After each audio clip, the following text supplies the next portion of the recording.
بسم الله والصلاة والسلام على رسول الله. اللهم صل وسلم وبارك على سيدنا محمد وعلى آله وصحبه وسلم. يوم جديد وروتين جديد وطاقة إيجابية جديدة يا حبايبي متابعيني دايما مشرفين ومنورين في قناة.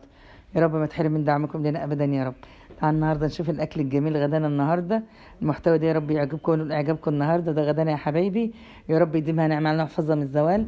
برضو سمك اهوت، عاملين سمك من زمان ما اكلناهوش مع بعض لسه، عملناه النهارده ما شاء الله. لان بصراحه السمك المشوي اخف واحسن من المقلي كمان، فما شاء الله هو اقرب حاجه واحسن حاجه بصراحه. تعال النهارده نشوف السمك الجميل بتاعنا. بقول لكم ما شاء الله بجيبه من مكان موثوق منه جدا، وسمكه نظيفه وجميله ما شاء الله. يا رب كده المحتوى بتاعي ينول اعجابكم النهارده يا حبايبي. تعال نقول بسم الله ونصلي على الرسول صلى الله عليه وسلم. مبدئيا كده احنا بنجيب السمك يا حبايبي، بنشوفه شطفه واحده بس، مش بنكتر عليه كتير عشان خاطر ما يبقاش ريحته زفاره. بعد كده حبايبي بنرش عليه الرده.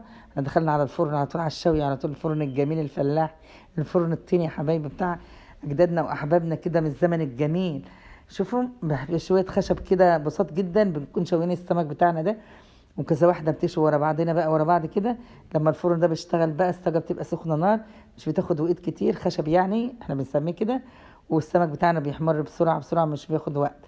فما شاء الله بصراحه والله السمك يتاكل هو في الفرن كده، طعمه الشكل والطعم كده يفتح النفس بصراحه. السمك جميل جدا وما شاء الله، والنار يعني بتحوق فيه ما شاء الله لانه سمك حلو ما شاء الله، مش بياخد نار كتير. انا بولع الفرن زي ما انتم شايفين خالص يا حبايبي. بعد كده بيبقى نار حاميه تحت السمك، والصاجه ما شاء الله بتحس ان هي احمرت بصراحه. وبمجرد ما تنزلي السمك وتلاقي يعني الدخانه دي اللي شايفينها دي، تعرفي ان الفرن بتاعك حامي ويستحق ان انت ترصي السمك بتاعك فيه.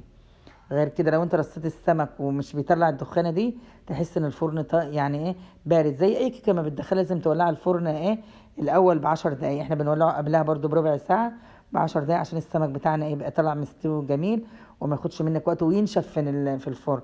اللي هو الفرن يعني بارد بينشف لك السمك ومش بيحمر بسرعه، فالسمكه بتطلع معضمه كده وناشفه ومش حلو.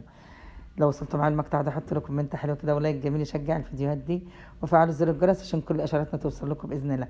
بصراحه التتبيله والتمليحه بتاعته يعني ما اتصورتش النهارده، معلش التليفون بتاعي يعني بيهنك كده شكله كده، فما بجيبش ما جابش المقطع دي.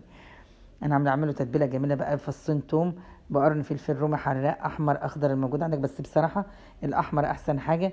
ورق كزبره خضراء كده، شبت اي حاجه الموجود، شكل الذوق جميل كده، بتديك شكل جميل حلو وبيدي ريحه وطعم جميل جدا مع التتبيله ديت. وبتوم ولا ني كده ريحته حلوه، وبالليمون برده بيتفرم في الكبه او في الخلاط.